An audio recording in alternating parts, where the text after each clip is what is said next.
In this video, we will show you how to delete your OnlyFans account with money in your wallet.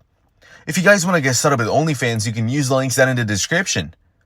To delete your OnlyFans account while having money in your wallet, log into your OnlyFans account via the official website or mobile app. Next, click on your profile icon in the mobile app or go to My Profile on your PC. Then navigate to Settings or Edit Profile.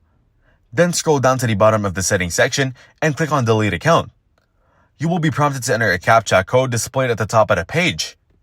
If the code is unreadable, you can refresh the page to generate a new one. After completing the CAPTCHA, confirm your account deletion by clicking or tapping Delete Account again.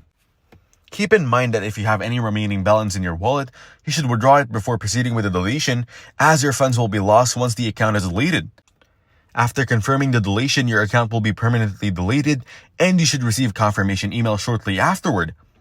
So that's how to delete OnlyFans account with money in wallet. Make sure to use the links down in the description to get started with OnlyFans. If this video was helpful, please consider leaving a like and subscribing to my channel. With that being said, I'll see you in the next video.